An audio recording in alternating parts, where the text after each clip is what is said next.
장례식장에는 국화꽃 향기와 함께 무거운 침묵이 흘렀다.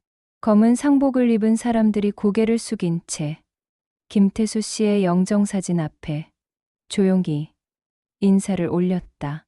참 안타깝네. 겨우 42인데 아내분이 많이 상심하실 텐데. 그런데 바로 그때였다. 장례식장 문이 벌컥 열리더니 경찰관 2명이 들어섰다. 사람들의 시선이 일제히 그들에게 향했다. 김미영 씨죠? 경찰관이 상주석에 앉아 있던 여인에게 다가갔다. 네. 그런데 왜? 김태수 씨 살인 혐의로 긴급 체포합니다. 찰칵 차갑게 채워지는 수갑 소리가 장례식장 전체를 얼어붙게 만들었다.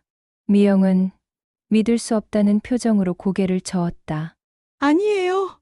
저는 정말 하지만 그녀의 절규는 이미 웅성거리는 사람들의 수군거림에 묻혀버렸다. 역시 그럴 줄 알았어. 요즘 부부싸움이 얼마나 심했는데 돈 문제로 맨날 싸웠다면서? 미영의 눈물 섞인 항변을 뒤로 한 채 경찰은 그녀를 연행해 갔다.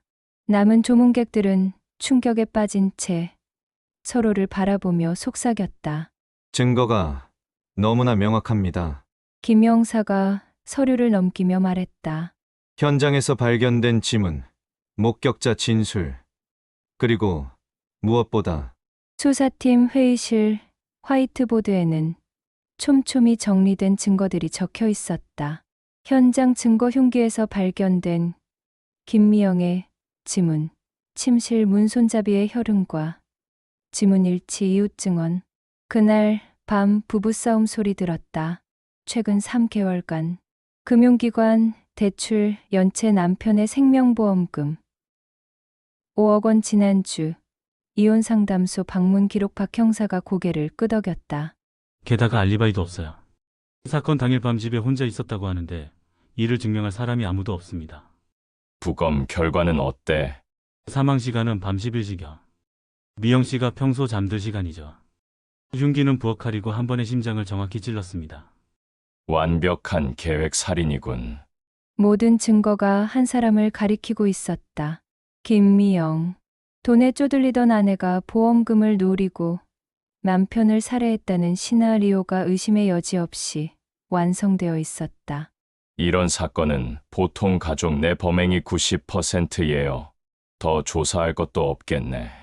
하지만 막내 이영사만은 뭔가 석연치 않은 표정을 지었다. 너무 완벽한 증거들이 오히려 이상했다. 마치 누군가 의도적으로 배치해 놓은 것처럼. 이 형사, 뭘 그렇게 열심히 보고 있어? 이영사는 모니터에서 눈을 떼지 않은 채 대답했다. 주변 상가 CCTV들을 다시 확인하고 있습니다. 혹시 놓친 게 있을까 봐서요. 사건은 이미 마무리된 거나 다름없잖아. 미영이가 자백만 하면 끝이고. 그게 좀 이상한 게 있어요. 이영사가 화면을 정지시켰다. 사건 당일 밤 10시 47분. 김태수 씨 집 골목을 비추는 CCTV 영상이었다. 여기 보세요. 이 그림자. 화면 구석에 희미하게 보이는 인형이 있었다. 골목 끝에서 집을 바라보고 있는 것 같은 모습이었다. 누구지? 미영이는 이미 집 안에 있었을 텐데. 그리고 특징적인 걸음걸이. 이 형사가 영상을 되감아 천천히 재생했다. 그 순간 가로등 불빛이 그림자의 윤곽을 비춰줬다.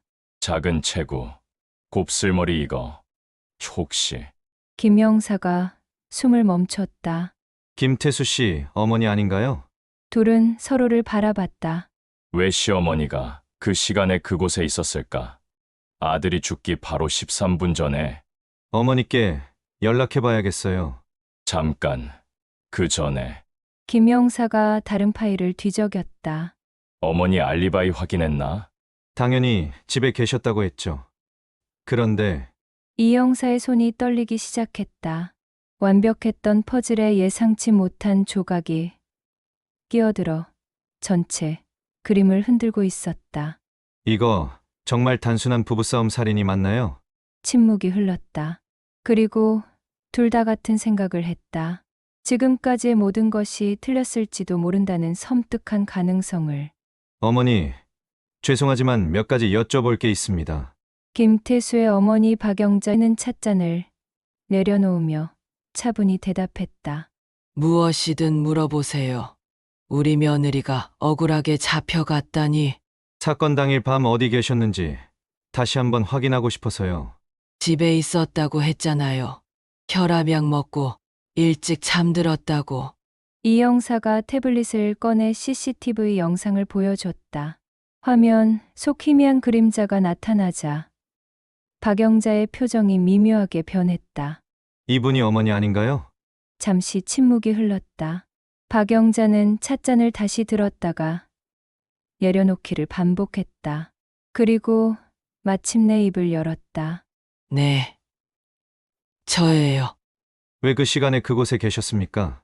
박영자의 눈에서 눈물이 흘러내렸다. 하지만 그 눈물은 슬픔이 아닌 다른 감정을 담고 있었다. 저는 우리 아들을 구하려고 했어요. 구한다는 게 무슨 뜻입니까? 저 여자가 우리를 태수를 망쳤거든요. 박영자의 목소리가 갑자기 차갑게 변했다. 빚더미에 앉혀놓고 매일 돈 얘기로 우리 아들을 괴롭혔어요. 제가 키운 착한 아들이 스트레스로 수척해져 가는 걸 지켜만 보고 있을 수 없었어. 그래서 내 아들은 내가 지켜야 했어요. 태어날 때부터 지금까지 누구도 우리 태수를 아프게 할 수는 없어요. 박영자의 고백이 계속되자 두 형사는 서늘한 기운을 느꼈다. 이것은 단순한 가정불화가 아니었다.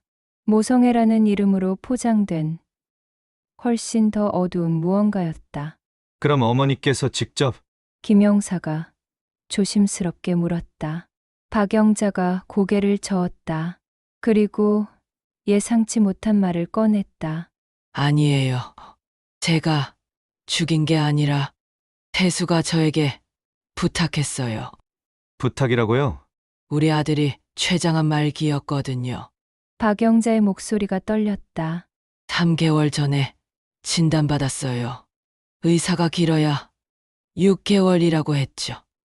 두 형사는 놀란 표정으로 서로를 바라봤다. 의료 기록을 확인한 적이 없었다. 태수는 미영이에게 말하지 말라고 했어요.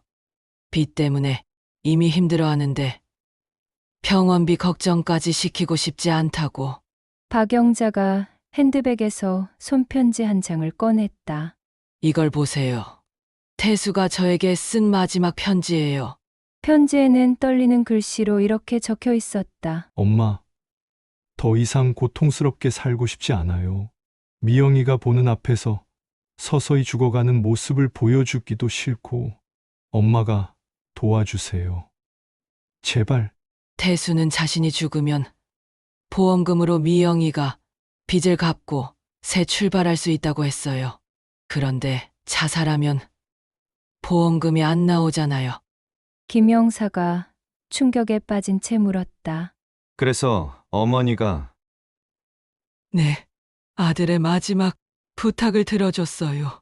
고통 없이 잠든 사이에. 그리고 미영이가 의심받지 않게 하려고 했는데 박영자가 흐느꼈다. 제가 너무 서툴렀나 봐요. 며느리를 범인으로 만들 생각은 정말 없었어요. 그냥 강도로 꾸미려고 했는데. 이 형사는 머리가 복잡해졌다. 살인인가, 안락사인가, 사랑인가, 범죄인가? 하지만 뭔가 여전히 석연치 않았다. 어머니의 말이 진실이라면 왜 증거들이 모두 미영을 가리키도록 완벽하게 조작되어 있었을까? 어머니, 한 가지만 더 물어보겠습니다. 이 형사가 날카로운 눈빛으로 박영자를 바라봤다. 정말 실수였다면 왜 흉기에 미영 씨 지문만 남아있죠? 박영자의 표정이 굳어졌다. 그리고 이상해요. 아들을 그렇게 사랑하신다면서 왜 의료 기록을 모두 폐기하셨을까요? 김 형사가 새로운 서류를 펼쳤다. 저희가 병원에 확인해 봤는데 김태수 씨의 의료 기록이 사건 직후 삭제됐더군요. 환자 어머니 요청으로. 그건 아들이 부탁했으니까. 어머니, 이 형사가 냉정하게 말했다. 김태수 씨는 췌장암이 아니었습니다. 박영자의 얼굴이 창백해졌다. 저희가 부검의에게 재확인 요청했거든요. 췌장은 완전히 정상이었어요. 오히려 최근 건강검진에서 매우 양호 판정을 받았죠. 그럼 그 편지는? 김 형사가 증거봉투에서 편지를 꺼냈다. 필적 감정 결과 나왔습니다. 김태수 씨가 쓴 게 아니에요. 어머니께서 직접 쓰신 거죠. 박영자의 두 손이 떨리기 시작했다. 완벽하다고 생각했던 알리바이와 동기가 하나씩 무너져 내리고 있었다. 왜 그러셨습니까? 정말 아들을 사랑해서였다면 왜 이렇게 치밀하게 며느리에게 죄를 뒤집어 씌우려 하셨죠? 박영자가 마침내 가면을 벗었다. 그녀의 눈에서 모성애는 사라지고 차가운 증오만이 남아 있었다. 그 여자 때문에 우리 아들이 매일 스트레스 받아 죽겠다고 하더라고요. 빚쟁이들이 매일 찾아오고 집안 분위기는 엉망이고. 그래서 아들을 죽이셨다고요? 죽인 게 아니라 구한 거예요.